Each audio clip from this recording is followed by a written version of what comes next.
voilà à peu près de quoi ça va parler. On va s'intéresser très rapidement à ce que c'est que la notion d'éducation thérapeutique, la notion de compétence. Je vais sans doute aller assez vite parce que je me suis aperçu qu'on avait en général beaucoup d'experts de la notion de compétence. Et après, on va s'intéresser directement à l'utilisation d'un référentiel de compétences et rentrer directement dans le vif du sujet, c'est-à-dire quelle déclinaison on peut faire de ces référentiels de compétences dans la e-santé, dans la e-communication. Et ça sera à vous directement de bosser, ça sera plus à nous. Voilà, donc on va démarrer. Pour vous rapidement, c'est quoi éduquer? Vera. C'est vous, Vera? C'est aider à apprendre des nouvelles choses. Louise, elle était là-bas, Louise. Oui. C'est montrer comment faire. Éduquer, c'est montrer comment faire. D'accord. Francine, elle était là-bas. Francine, c'est vous, hein, Francine? Oui. Moi, je dirais éduquer, c'est aider la personne à acquérir des nouvelles connaissances, mais peut-être aussi acquérir des nouvelles façons de faire. De nouvelles connaissances, intégrer des nouvelles choses. Intégrer de nouvelles choses. Qui est-ce qui a des propositions à faire? Éduquer? Autonome. Le rendre autonome. Donner la capacité d'avoir un regard critique. Donner la capacité d'avoir... Éduquer, c'est donner la capacité d'avoir un regard critique. Qu'est-ce que vous en dites? Alors, vous, c'est Carole, je crois. C'est gros, c'est bien. C'est gros. Non, mais c'est Oui, c'est gros. Pour moi, c'est enseigner. Enseigner, c'est éduquer. Alors, éduquer, c'est enseigner. Éduquer, alors comment vous faites la différence entre éduquer et enseigner? Ben, il y a un volet d'éducation. Il y a un volet, pardon. Je suis en train de manquer très long. J'ai l'impression. Et alors, on est vraiment pathétique, on vous laisse vous débattre. Et Christine se dit, je suis bien content que ce soit elle qui rame. Mais... Alors, Non, mais en fait, il y a une notion pédagogique, formelle. dans plus- quoi? Dans enseigner ou dans éduquer? Dans l'enseignement, mais dans l'éducation d'une certaine façon aussi. Je ne sais pas si ça vient du terme en anglais education, mais moi, comme traductrice, j'ai toujours de la misère à traduire education par éduquer. Mhm. D'accord. Parce que c'est pas juste ça. Et Panchika, vous en pensez quoi, vous? C'est quoi pour vous éduquer? C'est pas mal tout ce qui a déjà été dit. Ouais. Nancy, vous en pensez quoi, vous, Nancy? Vous appelez plus Nancy? Oui, oui. Oui, c'est ça. Là, je sais pas, vous me regardiez. Merci, avec un accent plus québécois peut-être, mais bon. Je suis à fond, je vous ferai remarquer. Je ne veux pas faire mieux. Je dirais c'est peut-être un peu comme les autres, d'enseigner quelque chose de nouveau en sait. vue de peut-être changer un comportement ou de favoriser un comportement. Mhm. Hélène? Quand je vois le mot éduquer, je Oui. trouve qu'il y a quelque chose de strict là-dedans. Je pense à un petit enfant qu'on éduque. On associe ça à l'enfance, l'éducation. On donne les bagages, le bagage, les outils, les connaissances, puis après ça, ben, tu es capable de se débrouiller. Pour moi, ça réfère à ça la notion d'éducation. D'accord. Et Amélie, vous en penseriez quoi, alors? Ben oui, en effet, peut-être outiller la personne à finalement développer des nouvelles compétences. Outiller, qu'est-ce que vous voulez dire par outiller? Ben, on donne un peu comme une boîte à outils. Voici ce qu'il peut y avoir besoin, puis peut-être qu'on peut aider cette personne-là à sélectionner ce qu'elle aurait besoin pour accomplir. Et c'est quoi comme outil dont vous parlez? Parce que moi, si vous voulez, je suis fils de maçon, donc tout de suite je vois des truelles et des burins, mais je suis pas sûr que ce soit ça que vous vouliez. Si. Imaginer. Oui, c'était imagé. Oui. Ben, éduquer, si on parle en changement de comportement, ça peut être, je sais pas, comment se fixer les objectifs, comment D'accord. acquérir des compétences ou rechercher de l'information. Sans Rechercher. leur donner la réponse, mais leur donner les outils pour Transmettre. Transmettre, Plus savoir, savoir-faire. transmettre, savoir, savoir-faire, savoir-être. Bien joué, Panchika, c'est un truc assez... Oui, oui, c'est ça. Audrey, vous voulez rajouter quelque chose? Et pour moi, c'est pas seulement donner des connaissances, c'est aussi donner les moyens de les appliquer, d'engendrer un changement de comportement. les outils. Elle va pas lâcher l'affaire, Amélie. D'accord. Donc il y a quelque chose du côté de la transmission, quelque chose du côté de faire en sorte qu'ils puissent se les approprier. D'accord. Qu'est-ce que tu en penses, toi, Pierrick, alors? Je vais te donner. J'aime pas le mot. D'accord. Voilà. Il y a voilà. Oui, mais c'était le mot, donc... Voilà. Dans éduquer, il y a un petit peu autorité derrière. C'est forcé. Autorité.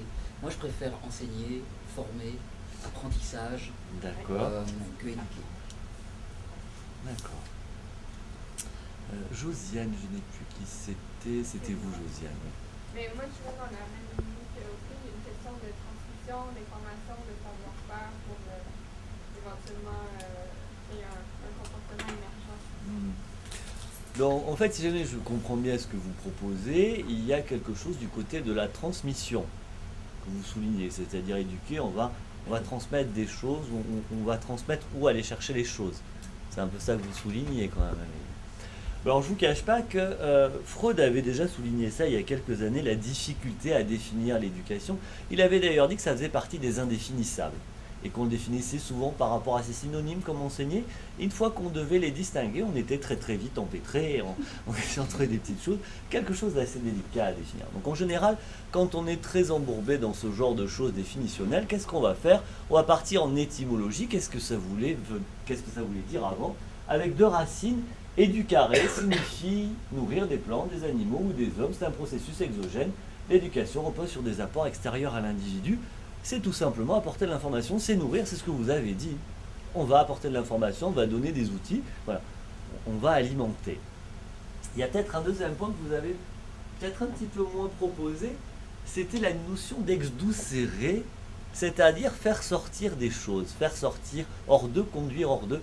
Est-ce que ça vous parle, cette idée de sortir d'eux, aller chercher? Ça vous dit quelque chose ou pas du tout? Je vais peut-être vous raconter une histoire qui va peut-être vous permettre de comprendre où est-ce que je veux en venir.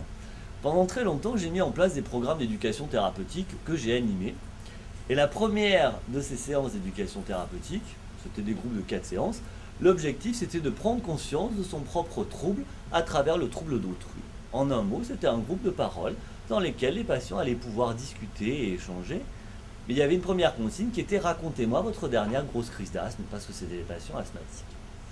Alors pourquoi racontez-moi votre dernière grosse crise d'asthme? Parce que souvent les patients qui font une crise ne sont pas asthmatiques, ils ont juste une crise. Et des patients qui vous disent « je suis asthmatique », on a déjà une modification de l'identité du sujet, donc un processus d'appropriation de la maladie, d'acceptation de la maladie. Donc c'est un groupe qui tourne et on a 5 personnes, je crois. C'est la première fois que ça démarre, que ce groupe se met ensemble et démarre.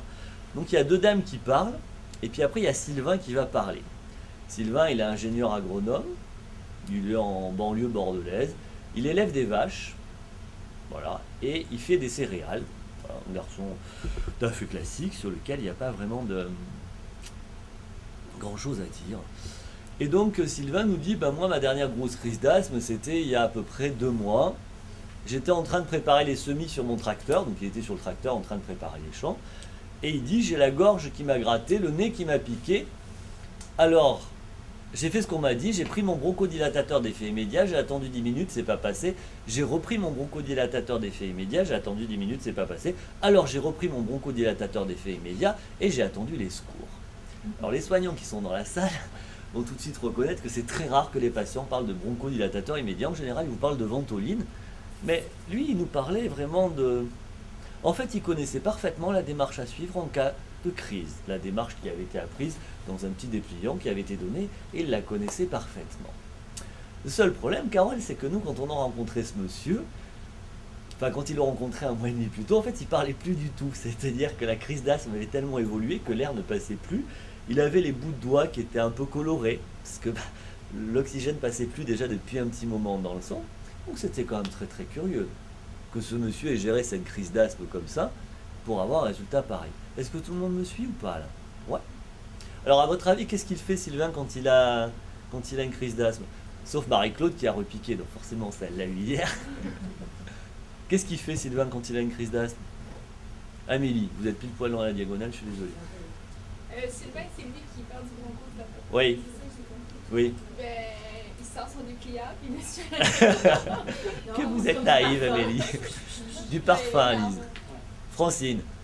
Probablement, c'est ça. Il a suivi ce qu'on lui a dit de faire, mais il n'a pas regardé ses symptômes, voir si ces symptômes étaient plus graves, que s'il y avait besoin de plus, que c'est juste ces 2 portes éventuellement. Bien, il a pris le plus possible, puis il fait juste vous réciter le dépliant, mais finalement, c'est pas ça qu'il a fait. C'est pas ça qu'il a fait. Non. Non, c'est pas ça qu'il a fait. Dominique, qu'est-ce qu'il a bien pu faire?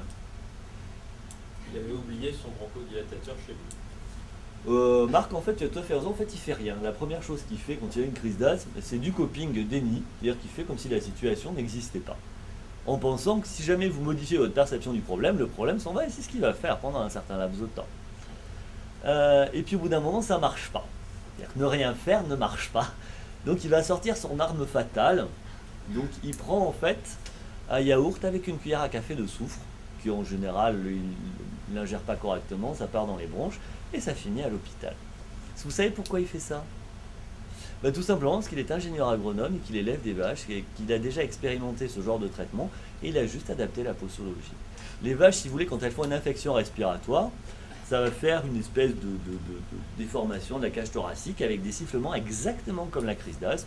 Et le traitement, c'est 3 cuillères à soupe de soufre, 3 fois par jour pendant 5 jours. Il avait juste adapté la dose. Et en plus, la mamie, elle était bronchitique chronique. Et chez ces gens-là, à cette époque-là, on faisait brûler du soufre, ça leur donnait la sensation d'alléger l'air. Tout ce que je voulais vous dire par là, c'est que l'individu n'est pas vierge de connaissances, il sait forcément des choses.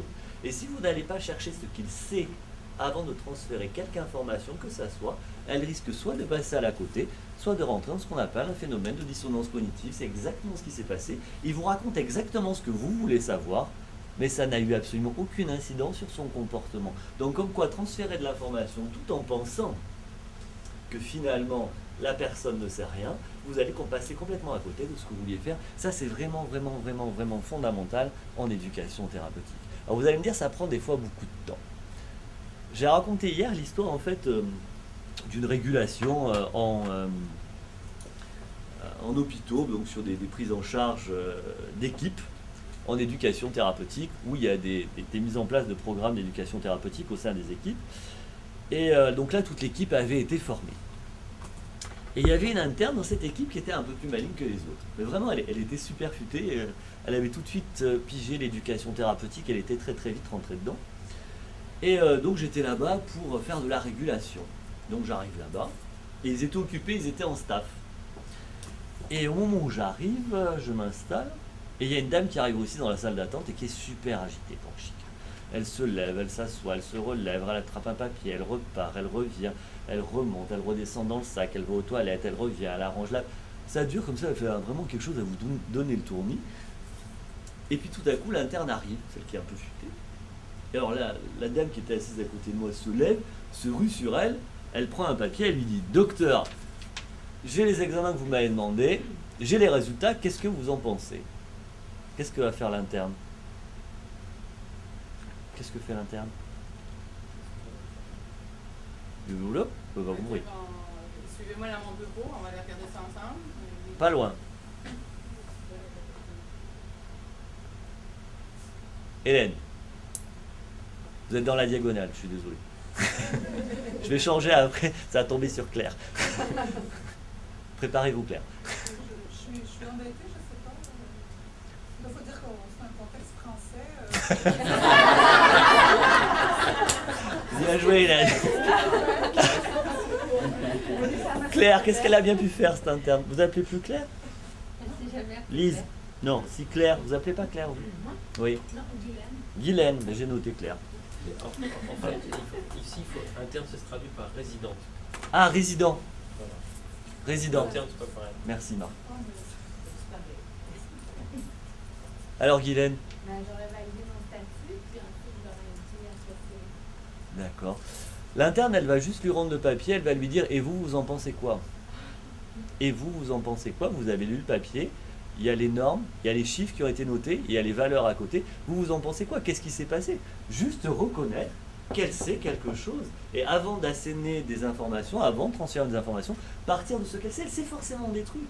Et vous comprenez que la relation de partenariat, la relation de confiance, la relation de construction, elle n'est plus du tout la même quand vous reconnaissez l'autre comme porteur d'un savoir, comme porteur de connaissances, comme porteur de valeurs, et que vous allez reconnaître purement et simplement.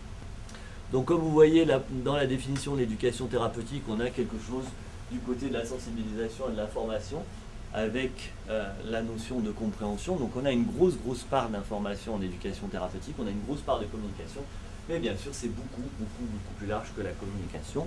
Et on a un autre dispositif en France qui est qu'en plus des définitions de l'OMS, que vous voyez ici, on a en plus une définition légale de ce que c'est que l'éducation thérapeutique, c'est-à-dire qu'on a une loi de santé publique qui est sortie il n'y a pas très longtemps et qui nous précise très clairement ce que c'est que l'éducation thérapeutique, c'est-à-dire une éducation qui a pour objectif de rendre le patient le plus autonome en facilitant son adhésion au traitement prescrit, en améliorant la qualité de vie, en soulignant qu'elle n'est pas opposable aux malades et qu'elle ne peut en aucun cas conditionner l'accès aux soins. En pratique, il y a une grande vertu, on est en train de travailler beaucoup là-dessus en Amérique du Nord, beaucoup plus qu'en France, c'est pour ça que je me permets d'intervenir. En pratique, on met l'accent de plus en plus sur la valeur du récit du patient par rapport à sa propre maladie. William Osler, qui était le grand maître de la médecine anglo-saxonne, William Osler disait « Écoutez bien ce que... » il disait à ses étudiants en médecine, « Écoutez bien ce que le patient vous dit en rentrant dans votre bureau, parce qu'il vous donne le diagnostic. » C'est pas tout à fait aussi simple, mais il y a une chose qui est certaine, qui rejoint tout à fait ce que dit Jérôme ici, c'est que la façon dont le patient raconte sa maladie donne des informations extrêmement importantes sur ce qui est important pour lui dans sa maladie. Une petite anecdote, j'étais à McGill au printemps dernier, il y avait des simulations de patients, c'est-à-dire que les étudiants, on les met face à un acteur qui joue le rôle d'un patient, et on met un étudiant face à un acteur qui vient, c'est un type qui a 48-50 ans, et à qui l'étudiant en médecine, le résident, doit annoncer qu'on lui a trouvé une leucémie. Une bonne leucémie, c'est-à-dire une leucémie qui se soigne, et donc il vient de recevoir les documents, et le patient arrive, et sa mission, donc, c'est de lui annoncer qu'il a une leucémie. Alors il rentre, il s'assied, on était dans une cabine pour regarder, il rentre, il s'assied, le patient est là en train de l'attendre, et puis il lui dit « Bonjour monsieur Smith », enfin je peux lui dire son nom, « Comment allez-vous » Et monsieur Smith lui répond « Je vais très bien, ma femme est enceinte, c'est notre premier enfant. » Alors évidemment, le pauvre étudiant qui devait annoncer au type qu'il avait une leucémie, et il était comme ça. Bon, donc il commence à lui annoncer la couleur, et l'acteur lui dit « Comment ça, j'ai une leucémie, mais ça se soigne ?» Alors il dit « Oui, ça se soigne. » Il dit « Mais est-ce que je peux la transmettre à mon fils ?» Et l'étudiant en médecine dit « En principe, non. » Comment ça, en principe, non? Est-ce que je peux la transmettre à mon fils? Je m'arrête là, parce qu'on pourra en parler des heures. L'idée étant que ce que le soignant, au sens large, a à transmettre comme information au patient, n'est pas du tout forcément structuré hiérarchiquement dans l'esprit du patient comme il l'est dans l'esprit du soignant. Ce qui était important pour ce soignant, c'était de dire, vous avez une leucémie, voilà le protocole thérapeutique, c'est plutôt pas mauvais parce que ça se soigne, il y a 90%. Le patient, il s'en foutait complètement de tout ça. À ce moment-là, sa préoccupation, c'était quoi? C'est, je veux pas que ma femme se fasse de soucis, donc il ne faut pas lui dire, et je veux savoir si c'est quelque chose que je peux transmettre à mon gamin. Et donc, c'est pour ça que je reviens sur la notion de récit du patient.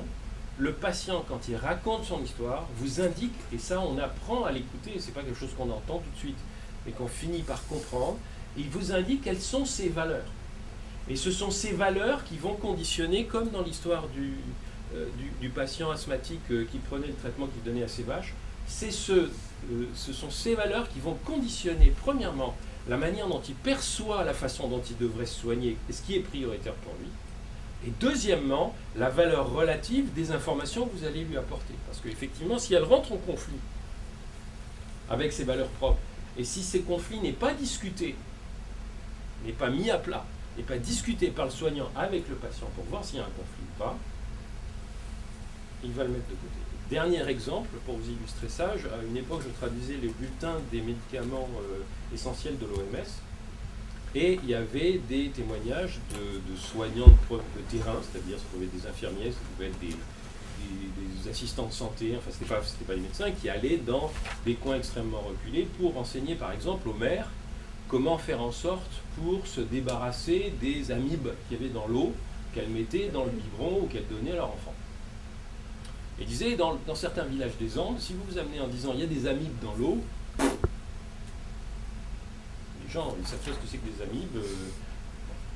Si en revanche, vous écoutez le chaman qui dit les maladies sont provoquées par des esprits, et que vous leur dites, dans ton eau, il y a des esprits qui vont rendre ton enfant malade.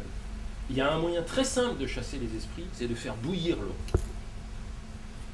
On respecte leurs croyances. On leur donne une explication à laquelle ils croient, parce que si on met la main dans l'eau bouillante, on s'en va, donc c'est pareil, l'esprit, il n'aime pas l'eau bouillante. Et on règle le problème de santé. Sans avoir à rentrer en conflit avec les valeurs. Alors c'est un exemple extrême, c'est-à-dire que là, on est dans des populations qui n'ont pas de notion de biologie, etc., si vous leur assénez des notions de biologie. Enfin. Mais c'est la même chose dans des populations qu'on considère, nous, comme éduquées, c'est-à-dire dans des pays comme le Canada, où nos croyances personnelles interfèrent avec les notions scientifiques que nous voulons donner aux gens. Et donc voilà, c'était ça que je voulais vous dire. C'est très important, et il y a des formations et des bouquins là-dessus, c'est très important de faire très attention au récit que le patient fait de sa propre maladie ou de sa perception de la maladie. Parce que ça vous donne des informations très importantes aussi pour savoir où est-ce que vous risquez de rentrer en conflit ou où est-ce que vous risquez d'abonder dans son sens et de l'aider à prendre une information qui va lui servir. Voilà, merci. Alors rapidement, pour vous, c'est quoi une compétence? Une capacité de faire quelque chose. Capacité de faire quelque chose. Quelqu'un d'autre que je regarde voudrait-il répondre, par exemple?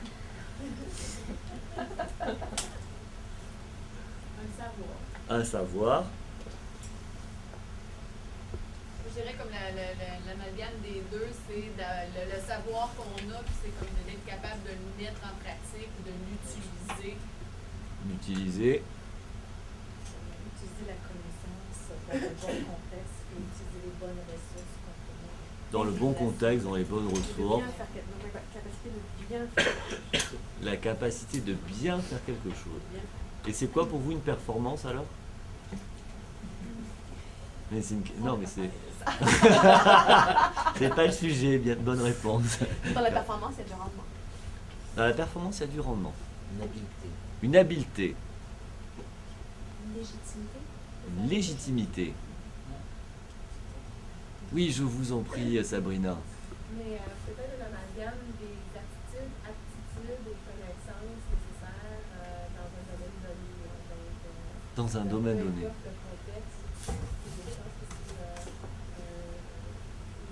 Il faudrait parler un peu plus fort, Sabrina.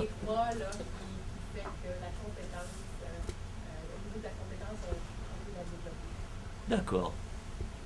C'est contextuel, je dirais. Merci. Moi, la compétence, il faut que je l'examine à travers un contexte en particulier.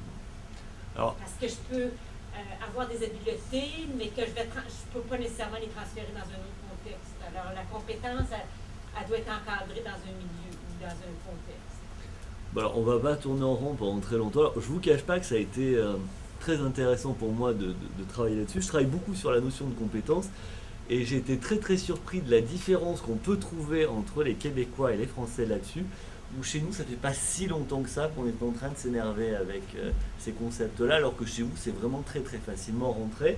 Pendant très longtemps en France on a parlé de cette expression de déno, un ensemble de savoir, savoir-faire, savoir-être, qui permettait d'exercer convenablement un rôle, une fonction, une activité, et comme vient de le souligner Lise, on s'est très très vite aperçu que ceci n'avait pas de sens si jamais ça n'était pas contextualisé. C'est-à-dire qu'en dehors du contexte, il n'y avait pas forcément de compétences. Alors cette définition, elle tourne encore énormément, et en fait on commence peu à peu à l'abandonner. Bon, c'est 88, hein, c'est déjà plus très très récent. Merrieux avait quand même enfoncé le clou avec cette notion de champ donné. Wygotsky en fait avait renforcé encore cette situation-là, pour finalement se retrouver avec un chercheur québécois, Philippe Jodart, qui considérait lui la compétence comme un processus permettant la mise en synergie de ressources dans une situation professionnelle, c'est-à-dire des savoirs, des habiletés ou des capacités, des ressources à dimension normative, c'est-à-dire les attitudes, les valeurs, les normes, le rapport au savoir. Tout ça en fait, ça vient fonctionner dans la compétence. Et il résume ça en disant voilà, la compétence c'est la mise en situation dans un contexte déterminé d'un ensemble diversifiée et coordonnée de ressources pertinentes permettront la maîtrise de la situation. Ça englobe aussi quelque chose du côté de la performance. Alors, c'est un chercheur très intéressant parce que vous savez qu'on a souvent tendance dans la recherche en sciences sociales à créer des définitions sur les définitions. Lui, ce qu'il a fait, c'est qu'il a regardé toutes les définitions qui existaient, il en a relevé en tout 27, il a regardé tout ce qui était commun et il a sorti tout ce qui était un petit peu contingent de certains auteurs, ce qui lui a permis de formaliser ce travail-là, donc pour connaître ce travail de synthèse remarquable. Sur les critères de performance, je vais aller très très vite parce qu'on voit très bien que vous êtes super à l'aise avec ces questions-là. Donc c'est l'idée que la compétence ne se donne jamais à voir complètement. C'est-à-dire qu'il y a toujours un morceau qui vous échappera de la compétence, bien évidemment. Ça semble évident. Qu'elle est indissociable de l'activité du sujet, de la singularité du contexte dans lequel elle s'exerce. C'est-à-dire qu'on est compétent dans une situation. En dehors de la situation, ça ne fonctionne pas. Qu'elle est construite et évolutive. Alors ça, c'est une notion qui me semble très importante. C'est-à-dire qu'elle est à la fois consommatrice de savoir et productrice de savoir. Vous allez devoir mobiliser le savoir pour pouvoir en fait réaliser une action, et à mesure que vous allez la réaliser, vous allez fabriquer de nouveaux savoirs qui vont s'imbriquer, s'implémenter dans les autres comme ça. Donc ça, c'est une dimension très intéressante de la compétence, et elle comporte une dimension métacognitive. Avoir une réflexivité, c'est-à-dire vous dites, attends, là il s'est passé ça, Marc a dit ça, pourquoi j'ai fait ça? C'est-à-dire comprendre ce qui s'est passé et essayer d'en décliner en fait une règle de fonctionnement qui vous donnera après une nouvelle règle pour pouvoir fonctionner derrière. C'est juste ça, c'est-à-dire que vous allez pouvoir analyser votre propre pratique pour pouvoir en édicter des lignes de conduite, c'est-à-dire une espèce de métacognition, quelque chose qui vous permet de construire le savoir sur ce que vous faites. C'est bon? Et donc, bien sûr, la compétence, elle est collective, c'est-à-dire qu'on n'est pas compétent tout seul, il va falloir aussi mobiliser les éléments des autres individus. Là, je vous ai fait un super tableau qui est un prompteur, qui vous fait une synthèse de tout ce qu'on vient de dire sur la compétence, comme en fait on m'a demandé de transmettre mes supports de formation, j'ai fait une petite synthèse de façon à ce que vous les ayez, si vous en aviez eu besoin, mais je pense que vous n'en aurez pas besoin. Alors, en fait, vous avez tous des référentiels de compétences, et surtout en fait en Amérique du Nord, vous avez une logique de référentialisation qui est très élaborée depuis plusieurs années. Ça fait très longtemps que vous avez abandonné la logique de qualification pour vous installer dans la logique de compétences. Et en général, vous mobilisez 4 types de référentiels. Le référentiel métier, qui décrit en fait le métier d'infirmière, le métier de médecin. Ça fait quoi une infirmière? En plus, vous avez différents niveaux entre guillemets chez l'infirmière. Ou chez le médecin, ça fait quoi un médecin? Ensuite, vous avez ce qu'on appelle les référentiels de compétences, c'est-à-dire qu'est-ce qu'il est censé savoir, mobiliser, être capable de faire pour pouvoir exercer ce métier. Ensuite, vous avez les référentiels de formation. C'est quoi les enseignements, les dispositifs que je dois proposer pour qu'ils puissent acquérir ces compétences, pour qu'ils puissent exercer ce métier. Et vous avez après les référentiels de certification qui vous permettent en fait de labelliser un petit peu tous ces dispositifs. Alors ça, vous voyez, ça marche bien quand on a un métier. Mais quand on n'a pas de métier, ça commence à se compliquer très très rapidement. Et nous, c'est ce qui nous intéresse dans l'éducation thérapeutique, c'est que l'éducation thérapeutique, du moins en France, comme en Belgique, comme en Suisse, comme en Italie, comme en Espagne, comme dans beaucoup de pays européens, l'éducation thérapeutique, ce n'est pas un métier, mais c'est plutôt des compétences qui sont intégrées dans différents métiers. C'est-à-dire que l'éducation thérapeutique, c'est une activité transversale qui va concerner le médecin, l'infirmière, l'aide-soignante, le dentiste, le pharmacien. Ça va concerner tous ces professionnels-là, mais ce n'est pas un métier, d'où la grosse difficulté d'élaborer un référentiel de compétences qui ne s'adresse pas à un métier. Concrètement, vous allez aller voir qui pour faire votre référentiel de compétences? En général, vous avez 2 grosses méthodes. La première, c'est la conférence de consensus d'experts. C'est intéressant. C'est pas toujours très fonctionnel. La deuxième, c'est partir sur ce qu'on appelle l'analyse de l'activité, c'est-à-dire aller voir les individus directement pour savoir qu'est-ce qu'ils font quand ils font de l'éducation thérapeutique ou la chose qui vous intéresse. Et en fait, avec des entretiens d'analyse systématique du travail, on va pouvoir décortiquer cette activité et en fait la formaliser après en activité, en compétences.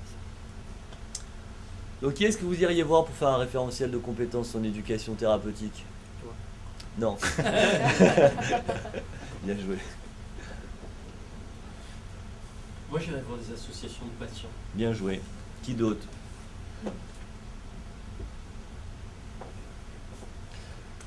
Alors en fait, on s'est très vite pris les pieds dans le tapis parce qu'on est parti comme ça. C'est-à-dire qu'on est parti sur des entités et en fait, on s'est retrouvé en fait avec une palanquée d'entités. Donc ça va être très vite compliqué. Ce qu'on s'est dit, c'est qu'on va lâcher cette logique d'individu ou d'institution et on va partir sur des logiques de lieux. C'est quoi les lieux en France dans lesquels on fait de l'éducation thérapeutique? Et une fois qu'on a identifié ces lieux, on va aller voir qui est-ce qui intervient réellement en éducation thérapeutique. Et ça nous a permis d'appréhender tout un tas d'acteurs auxquels on n'aurait pas pensé et d'appréhender tout un tas de pratiques auxquelles on n'aurait pas pensé. Donc voilà à peu près comment on s'y est pris. Bon, je vous fais grâce de la méthodologie dans le détail, juste vous dire qu'en fait on a essayé de repérer tous les lieux possibles, décrypter le plus grand nombre de pratiques possibles. On a réalisé 78 entretiens individuels, 5 collectifs, et après on a comparé ça avec des pays qui faisaient exactement la même chose que nous, versus des pays comme le Royaume-Uni et les Pays-Bas, dans lesquels l'éducation thérapeutique a été structurée autour d'un métier. Alors c'est assez intéressant, hein. Vous allez voir par exemple le Royaume-Uni, c'est-à-dire qu'à partir du moment où vous avez un professionnel qui est responsable de l'éducation thérapeutique, tous les autres s'en lavent les mains. Et en France c'est un peu l'inverse, comme c'est la responsabilité de tout le monde, la responsabilité de personne non plus. C'est un peu les deux derrière. Alors, souvent en fait on critique les Français en disant bon voilà, vous croyez toujours les meilleurs et puis vous faites toujours des trucs super et puis en général c'est trop tard, une fois que vous avez fini votre travail on ne peut plus rien dire. On s'est un peu méfié de ce reproche qu'on nous fait souvent. On a fait une première analyse des entretiens, on a fait un prototype, on a donné ce prototype aux gens qu'on avait interviewés, qu'on avait enquêtés, qui ont donné leur avis pour voir s'ils s'y reconnaissaient. Une fois qu'on a fait ce boulot-là, on a eu un deuxième prototype qu'on a mis sur Internet en lançant un grand appel à communication. Tous les gens qui voulaient donner leur avis, dire pourquoi ils n'étaient pas contents, pourquoi ils trouvaient ça bien, qu'est-ce qu'ils feraient à notre place, qu'est-ce qu'il faudrait rajouter, ont eu la possibilité de le faire. Et en plus, on a mis en place des ateliers d'animation, ce qui nous a permis de faire un produit à peu près finalisé, construit, concerté, co-construit. Bon, ce que ce travail a permis de montrer, c'est que le fonctionnement de l'éducation thérapeutique en France, c'est pas en fait une seule fonction, mais c'est 3 fonctions. Pour que ça fonctionne, il va falloir articuler trois types d'activités. Le travail d'éducation thérapeutique directement avec le patient, tous les praticiens, quels qu'ils soient, infirmiers, soignants, qui vous voulez. Les coordonnateurs, c'est-à-dire qu'à un moment, il va falloir que quelqu'un coordonne toute cette action pour qu'elle ait un sens. Et puis après, il y a quelqu'un souvent qui va être là pour instiller des politiques au niveau d'un région ou d'un bassin de vie. Et on va trouver bien sûr des situations caractéristiques et emblématiques pour l'ensemble des fonctions qu'on a trouvées, le praticien, le coordonnateur, le pilote. Et le référentiel de formation, Carole, le référentiel de compétences plutôt, c'est souvent un document qui va s'articuler du moins dans notre conception, les situations, les activités, quelles sont les activités que vous allez mettre en place pour régler cette situation, pour intervenir dans cette situation, leur finalité bien sûr. Quand je fais cette activité, c'est donc quel but? Si jamais ça sert à rien, il vaut mieux arrêter. Les compétences nécessaires, les ressources nécessaires, c'est-à-dire quelle connaissance, quelle méthode, quelle technique, et les facteurs de contexte à prendre en compte. Moi, je voudrais juste compléter ce que dit Jérôme avec 3 remarques et puis vous faire un tout petit brainstorming, mais de 3 minutes. Quand on est face à des patients, parce qu'en pratique c'est ça le problème, c'est qu'on va être face à des patients, et puisqu'on est dans l'e-santé, on sait qu'on va être face à des patients sous des formes diverses, ça peut être le courriel, ça peut être le chat, ça peut être Skype, ça peut être n'importe quoi.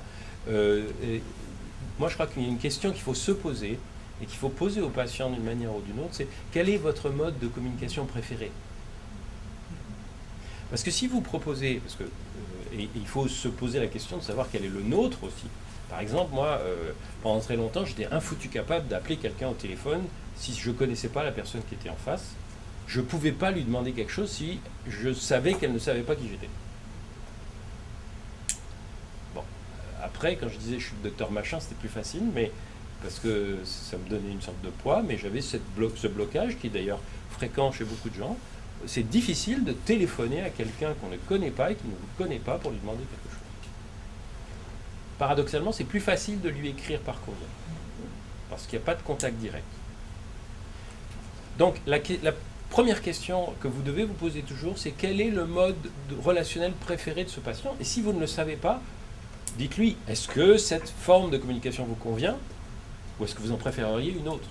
Parce que si vous vous échinez, par exemple, à communiquer avec un patient pour lui donner des informations sur un mode de communication qui ne lui va pas, il ne vous le dira peut-être pas, vous le sentirez peut-être pas, surtout si c'est pas par courriel, par exemple, et puis vous passez à côté des choses. Donc ça, c'est la première chose.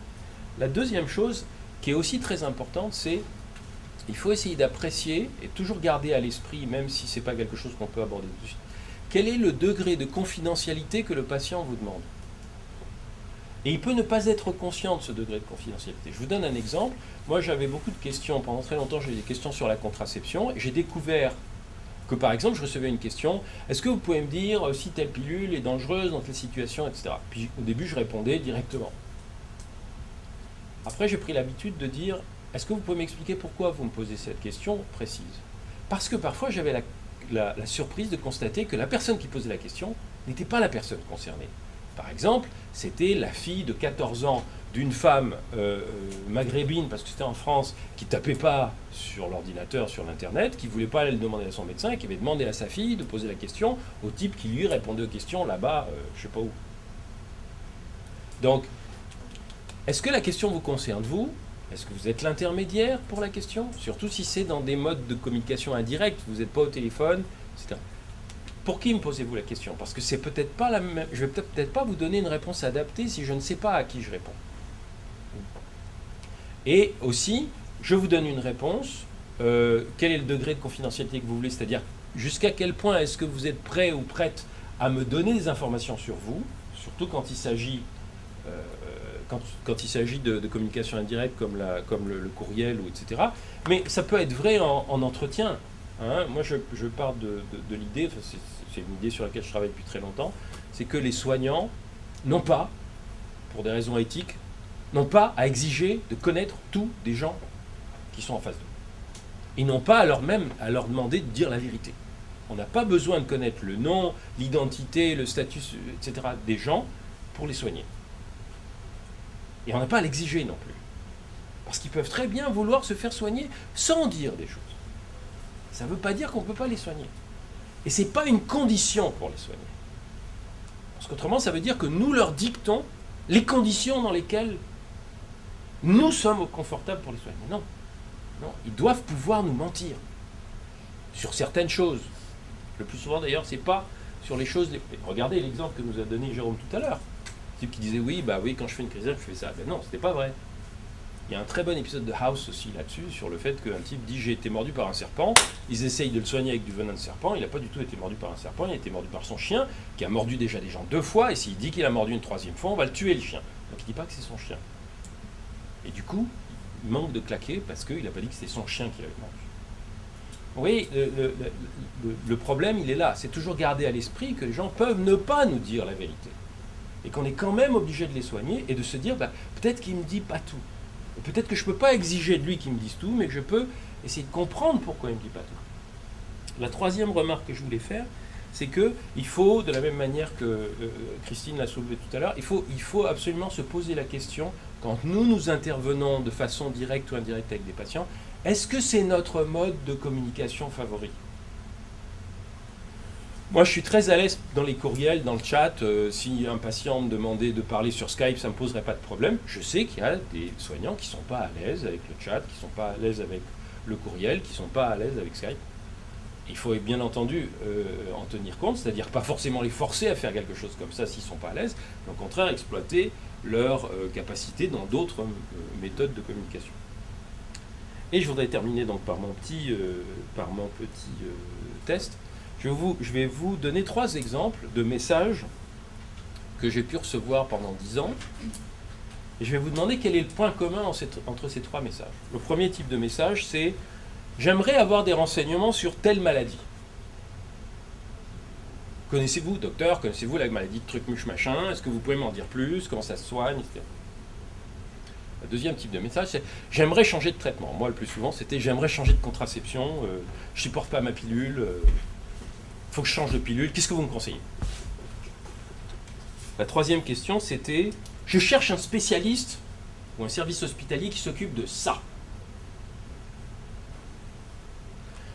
Alors, la première remarque que je voudrais faire, avant de vous passer la parole, la première remarque que je voudrais faire, c'est que on va recevoir de plus en plus on reçoit de plus en plus des questions de ce type-là.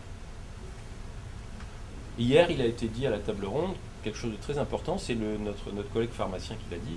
Il a dit, les questions vont être posées, il faut qu'on soit là pour y répondre. On ne peut pas toujours répondre de façon exhaustive à une question comme celle-là, mais il faut en tout cas être là pour montrer qu'il y a des professionnels de santé qui peuvent recevoir la question, qui la prennent au sérieux, qui l'entendent, et qui ne la rejettent pas en disant non, allez voir votre médecin traitant. Voilà. Non, il faut qu'on puisse donner une réponse à la question. Donc, à votre avis, quel est le point commun entre ces trois questions? Il y a un point commun, qui est d'ailleurs commun à toutes les questions qu'on vous pose. La première, c'était des informations sur une maladie. Je veux des informations sur la maladie de truc machin. 2, je veux changer de traitement, qu'est-ce que vous me conseillez de traitement? Et 3, je cherche un service spécialisé ou un spécialiste de telle chose. J'ai une préoccupation par rapport. Dans les trois, c'est des préoccupations par rapport à une maladie, par rapport à quelque chose. Par rapport à... Oui, mais quel est le point commun de la question elle-même? C'est une orientation. On ne connaît pas la raison. J'ai envie de leur dire pour chacun, de leur reposer une question de pourquoi. D'accord, d'accord. Alors, qu'est-ce que ça veut dire? Si vous avez envie de leur poser la question pourquoi vous me demandez ça? C'est-à-dire qu'il y a un bris de confiance quelque part, ou une frustration, ou... Le point commun, c'est que ce sont des prétextes. C'est une formulation qu'on vous fait parce qu'on pense que c'est une question acceptable pour vous. Et que vous, si c'est suffisamment vague, vous allez accepter que la question a une validité. Et là, ça sous-tend quelque chose de très important, c'est que les gens qui s'adressent aux professionnels de santé ont 2 types de sentiments en général, pas forcément très manifestes, pas forcément très excessifs, mais enfin qui sont présents, c'est la peur et la culpabilité. Ils ont peur et ils se sentent coupables ou indignes ou tout ce que vous voulez, enfin en tout cas ils se sentent en situation d'humiliation, etc., parce qu'ils sont malades ou parce que quelqu'un est malade ou parce que... Par conséquent, ils s'adressent à vous en masquant leurs préoccupations, qui est beaucoup plus précise que ça, derrière une question générale. Et c'est une façon de se présenter à vous en disant « Voilà ma question, bon, elle est peut-être pas très... mais est-ce que vous voulez bien vous occuper de ma question et donc de moi ?»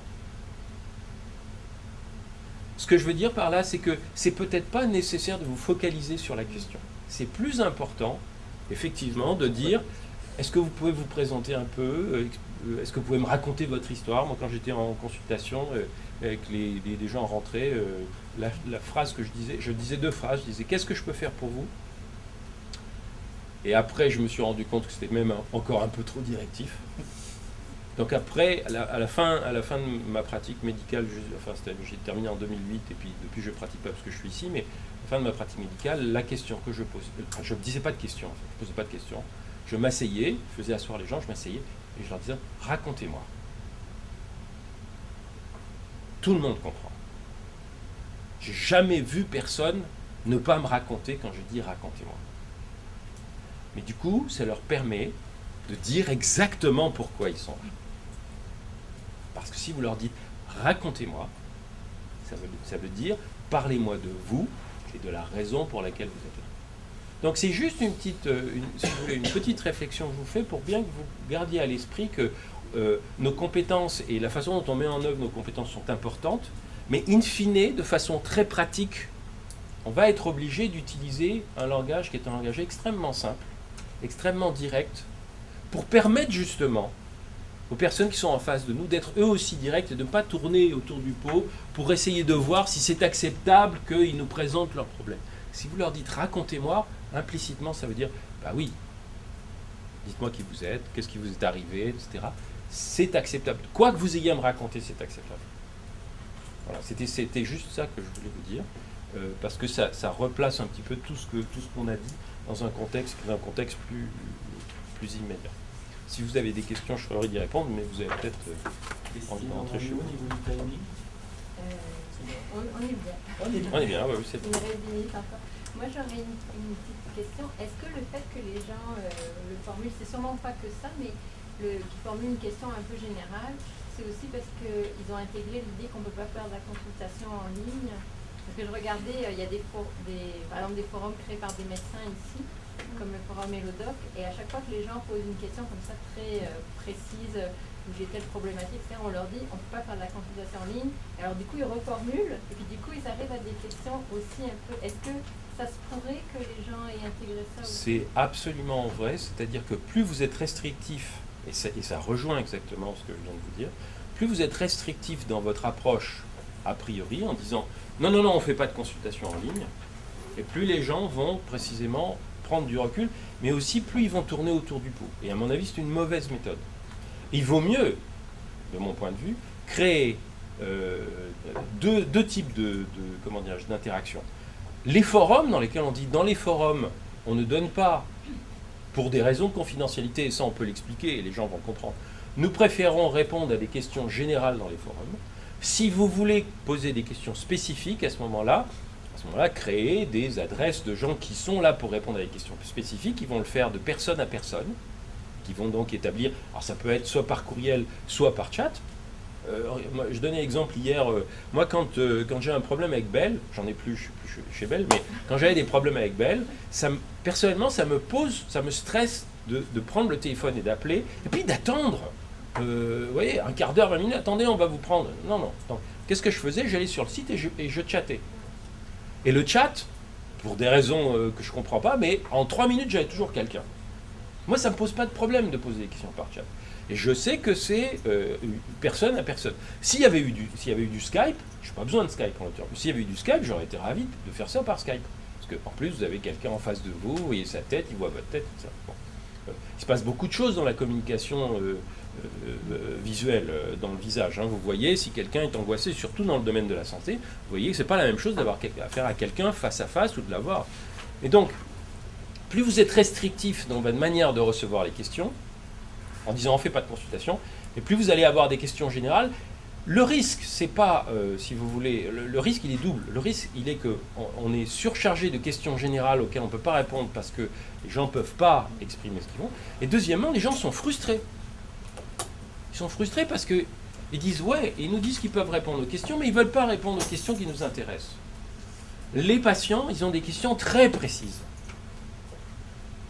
Ils ont des questions qui les concernent au premier chef, ou leurs parents, etc. Si on leur dit non, on ne fait pas de consultation en ligne, on ne remplit pas la... Mais on peut, encore une fois, faire des forums avec des... Enfin, moi j'ai fait beaucoup de chat forums en direct avec des gens qui posent des questions générales sur, je ne sais pas moi, les vaccinations, les médicaments, etc. Et là, effectivement, on peut aborder des questions générales qui informent tout le monde. Là, c'est une sorte de banque de données de questions, c'est une discussion. Et après, on leur donne, ça demande beaucoup plus de disponibilité, mais à mon avis, c'est beaucoup plus important si on veut résoudre des problèmes individuels. On leur donne des adresses de gens qui sont là pour répondre aux questions, en sachant qu'ils ne vont pas répondre tout de suite, ils attendront peut-être 24 ou 48 heures, mais d'un autre côté, on peut répondre de façon plus détaillée, on peut donner des informations sous forme de documents qu'on joint au courriel, on peut donner des liens, on peut donner des adresses, c'est pas la même chose. Et il faut savoir qu'il y aura des demandes pour les deux formes. Enfin, plusieurs formes, mais en particulier ces deux formes-là, il ne faut pas confondre les deux. Si on confond les deux, on passe à côté de quelque chose. Ce que vous avez à offrir, c'est toujours, de toute façon, c'est pareil. Je me souviens quand j'étais médecin remplaçant, j'ai remplacé un médecin dans la campagne sartoise.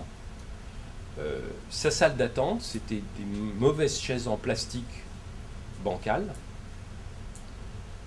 Son cabinet de consultation, il y avait un magnifique bureau ancien, et puis il y avait 2 chaises avec un fauteuil génial, et puis 2 fauteuils en plastique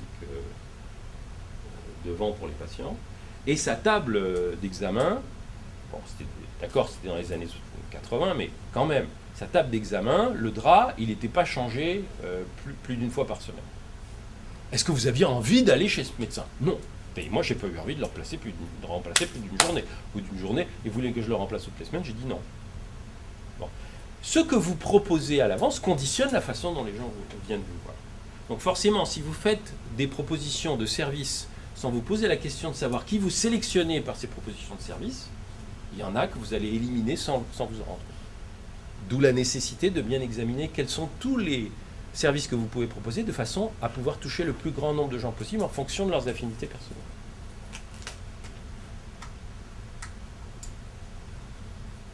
Dernière question, dernière remarque. Que nous dit la gardienne du temps? C'est encore, on a encore 5 minutes, enfin 2 minutes. Moi, est-ce que je peux rebondir sur ma question? Je vous en prie, je vous en prie. Mais est-ce que déontologiquement, le médecin a le droit de faire, de poser un diagnostic en ligne? Tout dépend de ce que vous appelez poser un diagnostic. Moi, ça m'est arrivé à de nombreuses reprises de formuler des hypothèses. Je dis voilà, ça peut être ça, ça peut être ça, ça peut être autre chose. Ce ne sont que des pistes. Vous précisez, ce ne sont que des pistes. Ce n'est pas un diagnostic. Ne serait-ce que parce que un diagnostic, en principe, ça se fait quand on voit les gens, qu'on peut les examiner, qu'on leur fait ouvrir la bouche pour regarder comment est la couleur de leur langue, leurs yeux, etc. Et ça, je leur dis, quand les gens ne comprenaient pas. Quand on me posait des questions dermatologiques, par exemple, je disais, bah, il y a des trucs auxquels je peux répondre, il y a des trucs auxquels je ne peux pas répondre. Bon, il faut voir quand même. Mais on peut formuler des hypothèses. En disant, par exemple, ne serait-ce que parce que les gens vous demandent, ils vous contactent en vous disant « j'ai peur que ce soit ça ». Par élimination, vous pouvez leur dire bah, « la plus grande probabilité, c'est que ce n'est pas ça pour tel et tel type de raison ». Je ne suis pas catégorique, mais c'est par ordre de fréquence. Vous avez moins de chances d'avoir ce genre de choses qu'un truc plus banal qui va être... Et là, ça me fait insister sur le fait que très souvent, je vous ai dit, hein, les gens ils vous écrivent parce qu'ils ont peur, parce qu'ils sont en situation de honte ou d'humiliation. C'est très important, premièrement, de les rassurer. Et deuxièmement, de leur dire, votre préoccupation est légitime. C'est-à-dire, si vous n'êtes pas ridicule de poser une question, il n'y a pas de questions stupides. Hein, je répète souvent, il n'y a pas de questions stupides. Il n'y a que des questions auxquelles vous n'avez pas de réponse. Si je peux vous donner une réponse, c'est très bien. Peut-être que je ne pourrais pas, mais enfin, en tout cas, je peux entendre votre question, vous aider à la formuler. Et ça, c'est les deux éléments importants. Vous êtes, je suis sensible à votre crainte et je vais essayer d'amenuiser votre crainte en vous donnant des éléments qui vont vous permettre de dire bah non, c'est pas aussi grave que ce que j'imaginais. Hein, c'est la migraine du garçon. C'est pareil. Hein, je me souviens, j'ai reçu un jour un gamin de 14 ans qui avait une migraine, enfin qui avait un mal de tête épouvantable. Et la mère demandait, c'était à l'époque où il n'y avait pas d'IRM, on commençait à avoir un scanner, il y avait un scanner dans toute la ville. Elle voulait absolument un scanner pour son gamin qui avait mal à la tête. Il a une tumeur du cerveau, Bon, alors l'interne et moi j'étais étudiant et j'avais le résident il a pris la mère, puis moi j'ai pris le gamin et puis je l'ai emmené et puis je l'ai refait entrer dans une salle et je voulais allumer la lumière, il m'a dit non, je préfère pas. J'avais fait mon diagnostic. J'ai fait asseoir, je dis, c'est pas la première fois, il avait une migraine vraie, c'est-à-dire quelque chose de parfaitement bénin, qu'on voit très peu chez les garçons et beaucoup plus chez les filles. Et quand je lui ai demandé, est-ce que ta mère, oui, ma mère aussi, elle est migraineuse. Et la peur de la mère, c'est qu'il ait une tumeur cérébrale. Quand on lui a dit, madame, vous êtes migraineuse, votre garçon, il a... Mais je croyais que ça touchait que les filles. Ben non, les garçons aussi peuvent être migraineux. Ah bon, ben c'était fini. On avait résolu le problème parce qu'on s'était occupé de sa peur. Pas en lui disant, mais vous êtes ridicule, il ne peut pas avoir de tumeur du cerveau. Non. Vous voyez, la question, c'est que si vous prenez la demande de la personne par le bout qui la concerne, elle, c'est-à-dire par ses émotions, alors là, vous allez répondre à la question. Et moi, si vous voulez, je fais un peu la mouche du coche, c'est-à-dire que l'éducation du patient, c'est très important, l'éducation thérapeutique du patient, c'est très important, mais si on la plaque sur des patients qui n'ont pas défini exactement quels étaient non seulement leurs besoins, mais aussi leurs craintes, parce que des patients asthmatiques qui ne prennent pas leur Ventoline, des fois ils ne la prennent pas parce qu'ils se sont mis dans la tête que c'était dangereux, ils ont lu qu'il y avait des asthmatiques qui en prenaient trop et qui en mouraient. Si on ne prend pas l'éducation du patient par le bout de leurs craintes et de leurs inquiétudes, on passe à côté. Est-ce que j'ai répondu à votre question? Bravo. Merci. Merci beaucoup. Bonne journée.